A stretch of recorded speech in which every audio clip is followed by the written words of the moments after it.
지금 이제 주식 시장이 그 외국인들의 매수세가 또 확 들어오면서 지난달 말서부터 올해 이번 달 뭐 확 올라갔잖아요. 네네.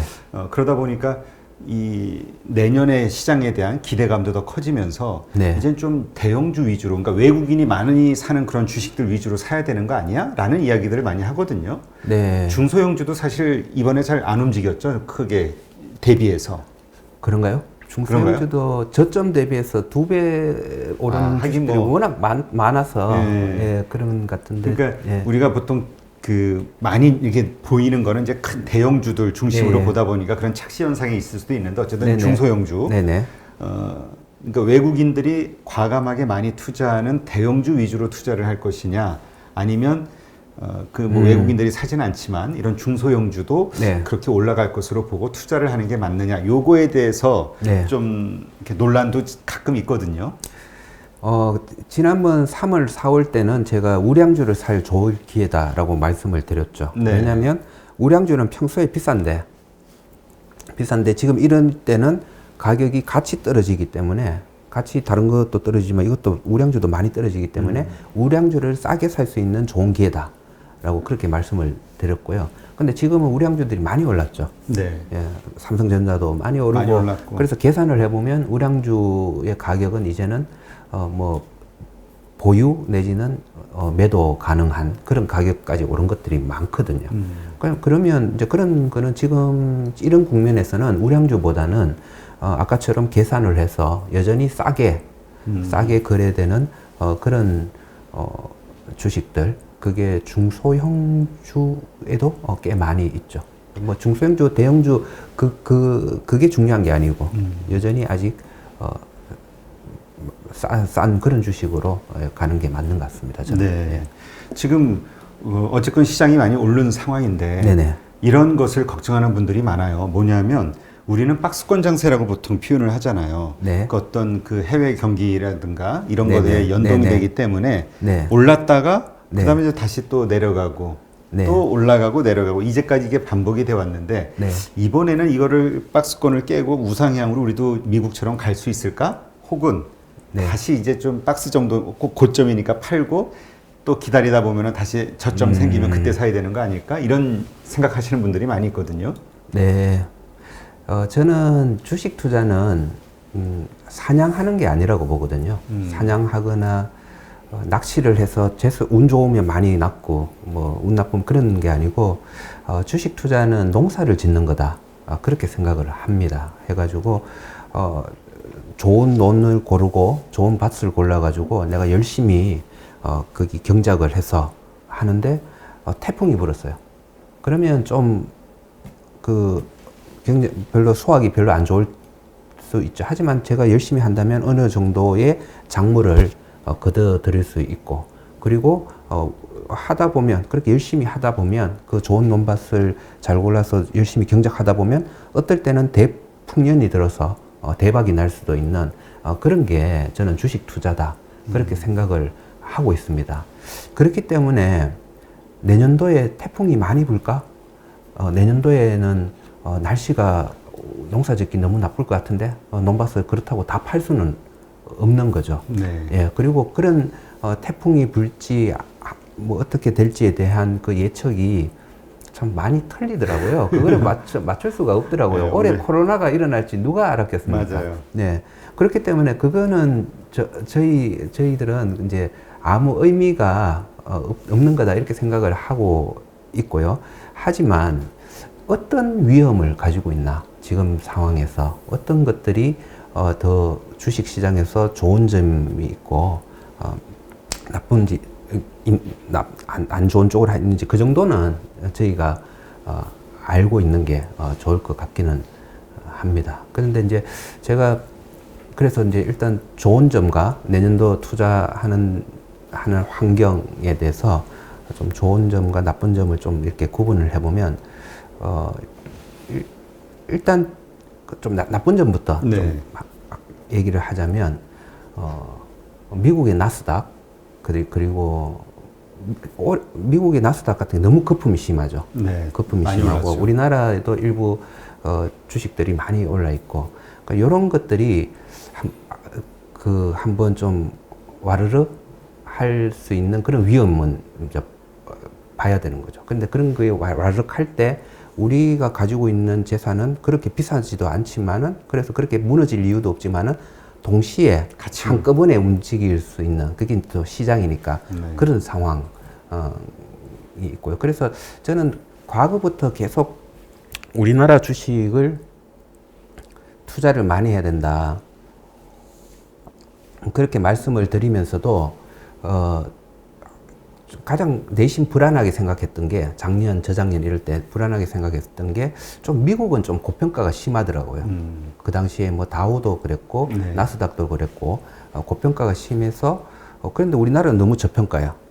그러면 이거를 사야 되는데 이게 좀 불안한 거죠. 이쪽이 좀 이렇게 조정을 받을 때 우리는 또 같이 그러면 조정받는 경향이 심하니까 좀 그럴 수 있지 않을까 하는 그런 생각을 했는데 그래서 그때 제가 내렸던 답은 굴곡이 있을 수 있지만은 그런 상황이 생길 수 있지만은 결국은 두 나라 간의 그 주가 지수 격차는 좀 줄어들 것이다. 계속 우리나라가 더 싸니까 나스닥 얘기하는 게 아니고 S&P나 다우 지수와 우리 코스피를 비교하는 거죠. 근데 올해 보니까 한 10% 정도 줄어들었을 거예요. 그 S&P 같은 경우는 한 10% 더 이상 줄어들었고 다우는 좀 더 줄어들었고요. 그래서 이제 그런 건데 그러니까 이미 과열된 주식들이 무너지면서 우리 가격에 영향을 끼칠 수 있는 그런 것들이 약간 좀 위험 요인이다 하는 거고요. 그 위험 요인은 또 뭐 아시겠지만은 그 미국의 부채나 이런 것들하고 연관돼서 그 같이 한꺼번에 일어날 수 있는 그런 게 좀 있고요. 그 다음에 두 번째 좀 올해 초보다 좀 환경이 안 좋아진 거는 환율입니다. 네. 예, 저는 올해 초에 그 기억하실지 모르겠지만은 지금 1,200원 이상, 1,280원까지 갔었죠. 지금 환율은 무조건 달러를 팔아야 될 때입니다. 그리고 이런 지금 이렇게 세계 위기가 왔을 때 달러 환율이 계속 올라가는 거는 우리한테는 오아시스의 역할을 하고 있습니다. 그래서 현대자동차 괜찮을 것 같습니다. 뭐 그런 얘기도 이익이 커지니까. 예, 싸지니까 우리나라가 싸지니까 그런 말씀을 드렸는데 이번에도 사실은 환율이 그렇게 오르면서 상당히 이제 우리 충격을 좀 많이 완화시켜 줬다고 저는 보고 있고요. 네. 근데 그거를 가만히 냅두지 않더라고요. 바로 미국 중앙은행에서 와가지고 수합 계약 맺자해서 바로 다시 환율이 안정세로 접어들었는데 지금 이제 1,100원 수준의 환율로 왔잖아요. 네, 그렇죠. 왔는 거는 이제 환율의 수혜를 입을 수 있는 좀 요인은 좀 줄어들었다. 그렇게 보고 있습니다. 뭐 아직 이 정도면 적정 가치이기 때문에 환율 때문에 뭐 아주 뭐 기업이 안 좋아진다라기보다는 이제 그런 수혜는 좀 적게 보는 거죠. 그래서 좀 우리나라 이제 우량주 중에서 좀 달러 환율에 연관이 많이 된 그런 주식들 그런 거는 조금 수출 기업들. 네네 그런 거는 약간 좀 조심스럽게 보는 필요도 있고요. 왜냐면 그게 지금까지 좋았으니까 주가가 많이 또 좋아서 비싼 상황에서 좀 그런 부분이 있다라는 그러니까 그런 이제까지 올라온 그 요인에는 네네. 환차익에 대한 어떤 네네. 기대감이나 뭐 현실적 반영도 있겠지만 예. 앞으로는 이제 그게 사라지는 거니까 네네. 마이너스 이제 요인이 될 수 있다 이거죠. 좋았던 환경이 지금 많이 수그러들었으니까. 예. 근데 조금 전에 미국의 부채 문제 말씀하셨는데 네. 사실 많은 분들이 걱정하는 게 그거잖아요. 네. 그 대외적 변수에 의해서 네. 코로나 우리 3월달 같은 그런 네. 왜냐하면 지금 부채가 너무 많잖아요. 네. 뭐 2007년 금융위기 때서부터 만든 부채 해결이 안 된 상황에서의 또 엄청난 3조 달러 이상의 또 부채가 몇 개월 만에 쏟아졌고 네. 이게 과연 정상적이냐 이것이 결국 세계 경제를 한번 무너뜨리는 어떤 요인이 되지 않겠느냐. 네. 그래서 과연 그런 트리거가 될 게 무엇이냐. 왜냐면 그때 빨리 자산시장에서 탈출해야 되니까 이거에 대해서 많이 이야기를 하죠. 네. 그러면 이제 거기는 어떤 게 있냐면 부채 문제 그리고 너무 뭐 양적 완화 이런 걸로 돈이 많이 풀려 있는 이 문제하고 다 연관이 그렇죠. 되는 건데 저는 그 트리거를 이제 그걸 그 모습을 보면서 과거 대공황 때, 금융위기 때, 이거하고 이제 연계시키는 거잖아요. 그때하고 조금 다를 수 있다고 저는 보고 있습니다. 어떤 점에서 다른가 하면, 그 대공황과, 그리고 금융위기 때에 이제 돈이 많이 풀렸다가, 다시 금리를 크게, 그러니까 통화 흡수를 많이 하죠. 그 통화 흡수를 많이 하고, 그 충격으로 그런 상황이 발생을 했는데, 그 발생한 요인의 가장 큰 이유는, 그 통화를 흡수한 가장 큰 요인은 주식 시장보다는 저는 부동산 시장이었다고 보거든요. 네. 네, 그래서 지금 예를 들어서 미국 같은 경우도 그 부동산 시장이 과거 금융위기 때처럼 과열이 돼서 뭐 난리를 치지 않는 한, 그래서 그러니까 주식버블이 어느 정도 지금 정도 수준에서 그냥 이렇게 가는 것 정도는 연준위에서 저는 좀 용인을 할 것이다, 그렇게 생각을 하고 있어요. 그래서 그 말이 뭔가 하면 지금 이 불안불안한 풍선이 계속 커지고 있는데 이렇게 터지는 거는 사실은 과거 역사를 보면 돈을 흡수할 때 생기는 거거든요. 그때 터지는 거였잖아요. 그런 거였는데 부동산 과열이 미국이 없으면 이거를 그렇게 하지는 않을 거다. 이 자산 가열은 조금 그 미시적인 정책으로 조금씩 조정을 하려고 하지, 그렇게 하지 않을 거다, 이런 저는 생각을 가지고 있습니다. 예, 그래서 그러면 이제 어떤 문제가 그렇다고 해서 그게 문제가 전혀 없는 건 아니에요. 그렇죠. 예, 뭐냐 하면 그 부채 문제가 어떤 문제를 가지고 있나 하면, 그 부채를 보유하고 있으면 더 이상의 총알이 없다는 거거든요. 더 부채를 계속 더 일으킬 수 있는 이런 총알이, 이제 앞으로 더 할 수 있는 그 여력이 점점점 더 줄어들고 있고, 이 부채가 많다는 거는 뭐 민간 부채, 그러니까 정부 부채가 많다는 거는 그 다음에 계속 재정 정책을 펼칠 수 있는 여력이 줄어드는 거고요. 민간 부채가 많다는 거는 그 다음에 그 민간 부분에서 소비할 수 있는 여력이 계속 줄어드는 거기 때문에, 이 지금 결국 뭔가 부채가 많다는 거는 향후 미래의 그 성장 잠재력을 상당히 잠식하고 할 수밖에 없는 거거든요. 그래서 문제는 그 지금 버블이 빵 터지는 쪽보다는 아주 장기적으로 이제 여력이 많이 줄어들어서 성장 속도가 내려가는 것이, 저는 그게 오히려 더 큰 위험 요인이다, 이렇게는 보고 있는데, 그럼에도 불구하고 지금 미국, 일본은 그런 상황에 이미 들어왔고, 유럽도 저는 그런 상황에 들어왔다고 네. 보는데, 거기에 비해서 우리나라의 잠재력은 상당히 큰 편이에요. 총알이 아직 많이 다른 나라에 비해서 많아요. 이게 국가부채가 적기 경제라는 거는요, 뭐 절대적으로 우리나라도 국가부채 많다고 지금 막 뭐라 하시는 분도 계시는데 많죠. 하지만 이거는 절대적인 부분보다 왜냐하면 전쟁에서는 상대적인 게, 그렇죠.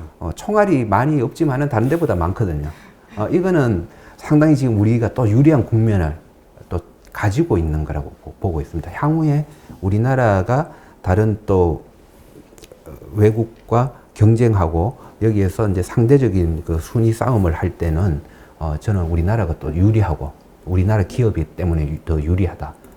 좀 그런 부분이 있고, 다만 우리나라 이제 지금 가계부채, 가계부채는 이게 정말 큰 문제죠. 우리나라의 가장 큰 문제고, 이 가계부채는 미래의 소비 여력을 계속 줄이고 있기 때문에. 이자 내느라. 예. 그렇기 때문에 이자 내고 돈을 갚아야 되니까. 그렇죠. 결국은 그 부분에서 해서 우리나라는 지금 이 가계부채, 정부 부채보다는 가계부채에 좀 집중해서 그 힘을 쏟아야 된다, 그렇게 생각을 하고 있습니다. 근데 이 가계부채 대부분은 이 부동산에서 요인이 된 거잖아요. 네네. 그 부동산, 그러니까 이게 결국 아까 그 중앙은행이, 미국의 네. 연준이 네. 개입하게 될 것은 그 주식시장의 버블보다는 이 부동산 시장의 버블을 먼저 관여를 하게 될 것이다라고 말씀하셨잖아요. 네네. 그러니까 우리가 앞으로 연준이 긴축을 할 것이냐, 뭐 금리를 인상할 것이냐는 주식시장보다는 부동산 시장을 봐야 된다는 말로 이해하면 되겠죠? 저는 그렇게 보고 있습니다. 역사적으로 그 닷컴 버블 때, 그때는 그때 부동산보다는 일부 그 닷컴들의 버블 때문에 한번 그린스펀이 그렇게 한 적이 있었는데, 저는 뭐 그것도 약간 일종의 실수였다고 보고 있고요. 좀 약간 더 미시적인 정책으로 접근을 했어야 된다. 그렇게 보는데 하여튼 그때 제외하고는 뭐 웬만한 모든 그 대공황, 이런 공황, 그런 위기들은 그 부동산의 문제를 잡기 위해서 어쩔 수 없기 때문에 왜냐하면 그 주가가 급등해서 비싼 그 가격을 계속 거품이 있다는 것보다 부동산의 거품은 그 경제 주체에서 보기에 상당히 그거를 더 심각하게 보는 이유가 우리가 그 토지 노동 자본으로 생산 요소가 되어 있잖아요. 네. 그 중에서 자본, 즉 기업은 그 생산의, 그 경제의 생산의 주체예요. 그러니까 그 생산의 주체로 어떻게 보면 거품, 돈이 막 몰려가고 있는 거고, 그리고 노동 쪽으로 만약에 돈이 막 들어간다. 그러면 이 노동자들은 소비의 주체이기 때문에 그쪽으로 또 돈이 많이 들어가는 건데, 토지 쪽으로 돈이 많이 들어가서 그 가격이 올라가면 이거는 비용의 증가거든요. 네. 그 자본주의 사회에서의 그 비용의 증가로 가기 때문에 그거는 좀 미래 성장을 상당히 크게 잠식한다. 그럼 뭐 애초에 그 중농주의 학파부터 시작해서 아담 스미스, 리카르도까지 고전 경제학파 이렇게 모든 경제학자들은 그거는 이제 이구동성으로 얘기한 얘기고요. 그렇기 때문에 그런 그 문제는 더 크게 그 우리 중앙은행에서 보고 있고, 그 다음에 지금 올해 우리나라 같은 경우도 저는 그 한국은행이 그 금리 인하를 했잖아요. 그랬죠. 예, 저는 실책이라고 보거든요. 실책이라고 보고, 왜냐하면 금리 인하가 경제의 GDP에 영향을 주는 게 크게 없는 상황에서 지금 결과적으로 그때 그 금리 인하가 부동산에 상당히 안 좋은 영향을 줬거든요. 그래서 경기 문제보다는 더 큰 아픔이 지금 생겨난 것처럼 그런 지금 우리나라도 이제 부동산을 조심해야 되는 게, 부동산이 계속 지금 국민들을 괴롭히는 상황이면 그때는 또 한국은행이 또 고민을 그러니까 지금 말씀대로라면 해야 되지 않을까. 예. 미국도 그렇고 한국도 그렇고 부동산 가격이 계속 상승한다고 하면은 금리 인상을 할 수밖에 없는 거잖아요. 긴축을 하거나. 그렇죠. 예. 그러면 예. 그거는 뭐 부동산만이 아니라 주식시장까지 한꺼번에 다 타격을 주는. 그게 가장 굉장히 큰 위험이죠. 그렇기 때문에 미국 같은 경우도 부동산이 혹시 거품이 생길까, 그거를 주의해서 봐야 된다라는 그런 얘기죠. 왜냐하면 부동산 잡기 위해서 그럴 경우 주식까지 타격을 받을 수 있으니까요. 근데 요즘 들리는 뉴스는 네. 미국도 그렇고요. 주택 가격, 중국도 그렇고. 네. 뭐 한국은 뭐 더할 나위 없고요. 네. 부동산 가격이 계속 집값이 상승하고 있다라는 뉴스들만 나오잖아요. 그 분양하는 기업들, 건설 회사들은 전부 어려운데 뭐 중국 같은 경우는 뭐 파산 신청도 하고 어려운데 이 개별 단위의 이 주택 가격들은 계속 상승하고 있다. 이런 뉴스들이 나와서 계속 그런 걱정이 되는 거거든요. 네, 아직 저는 뭐 많이 올랐고 아직 제 느낌으로는 아직 감내할 수준이다 정도는 보고 있는데요. 계속 더 이제 그런 방향으로 간다면 그때는 그 위험을 좀 고려를 해야 되는 건 맞는 것 같습니다. 그 교수님이 보시기에 이 부동산 가격이 어느 정도 상승이 될 때, 어느 정도의 어떤 지표가 어느 정도의 수치를 보였을 때, 이거 위험하다 이렇게 느끼시는 건가요? 그거를 수치적으로 판단하기는 상당히 좀 어려울 것 같고요. 저는 그냥 그게 사회 문제가 됐을 때, 사회에서 큰 이슈화 되고 문제가 되고, 예를 들어서 홍콩 같은 경우 몇 년 전에 홍콩을 가보면 집값 오를 때 가보면 와, 어떻게 이 집값을 견디고 이 나라가 유지가 될 수 있지? 라는 그런 궁금함이 있었는데 아니야 다를까 바로 문제가 발생했잖아요. 혁명이 일어났잖아요. 예, 그런 것처럼 이게 부동산이 이제 사회 문제가 되고 이것 때문에 고통받는 사람들이 생기고 뭐 그런 걸 오히려 지켜봐야 되지 않을까. 이슈화가 되고 뉴스에서 이런 문제 때문에 그런 상황이다. 뭐 이런 그걸로 판단해야 되지 않을까요? 네. 네. 아니 근데 그 정량적으로 네. 어느 정도면 될까? 왜냐면 우리는 이미 뉴스에서 워낙 많이 듣고 있어가지고 부동산 문제다, 뭐 풍선 효과 어디면 막는다, 네. 어디 막는다, 뭐 네. 영끌한다. 너무 부정적인 뉴스들이 하도 많이 들려가지고 우리는 이거 한 게 아닌가? 뭐 이런 생각도 좀 들 때가 있어가지고요. 근데 네. 우리 시장만 우리는 어차피 미국하고 동조화될 수밖에 없다라고 봐야 될까요? 그러니까 미국이 문제가 터지지 않는 한 우리만 가지고는 문제화되지 않는다 이렇게 봐야 될까요? 아니면 별개로 네. 우리 스스로 가지고도 우리는 문제가 될 수 있다라고 봐야 될까요? 우리가 조금 문제가 더 컸었고, 더 좀 약간 더 빨랐다고 볼까? 그런데 지금 저는 또 오히려 우리나라 같은 경우는 좀 걱정을 덜 하고 있습니다. 덜 하고 있는데, 그거는 뭐냐면 이 부동산의 가격의 움직임을 보면 어떤 강력한 정책을 펼쳤을 때 바로 그게 반영이 되지 않거든요. 네. 항상 정책을 펼치고 한 3년 정도, 3, 4년 정도 기간이 흐르고 나서 그게 가격에 반영이 되는 경우가 많습니다. 적어도 3년. 예를 들어서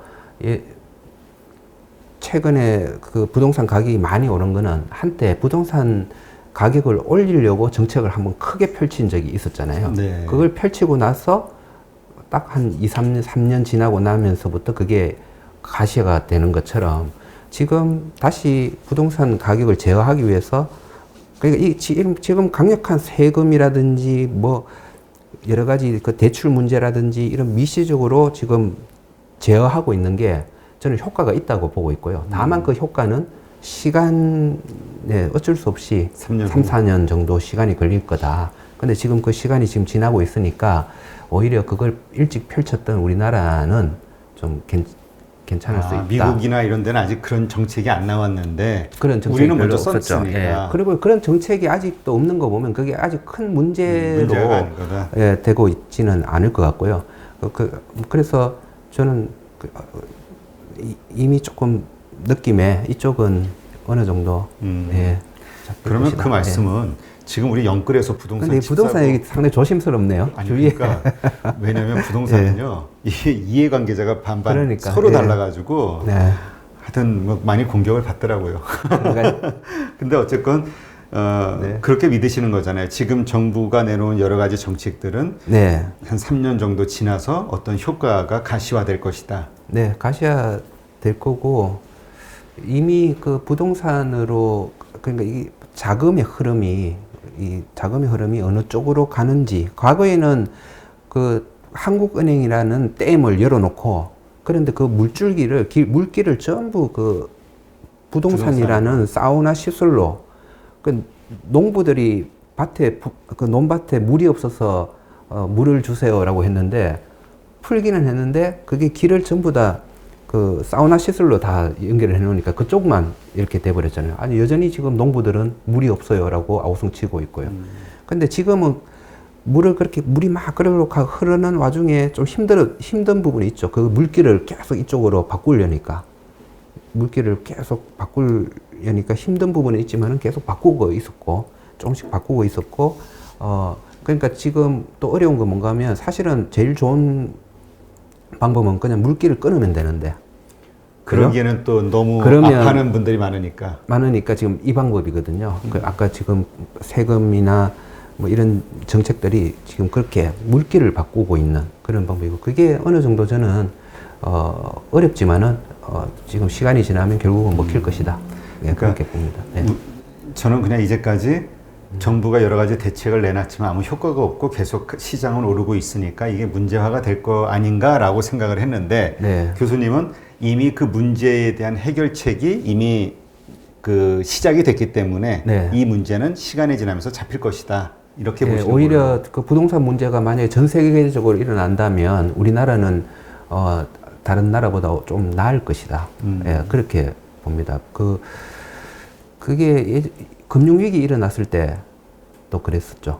그 금융위기 일어나기 직전에 우리나라가 막 이런 정책, 집값은 잘 못 잡았지만은 이런 정책, 그 물들이 부동산으로 계속 가는 그거를 바꾸려고 많이 노력을 했었죠. 했었고 그 부분이 금융위기가 터졌을 때 우리나라가 충격이 다른 나라보다 적었던 이유 중에 것도 저 하나라 그렇게 보거든요. 네, 알겠습니다.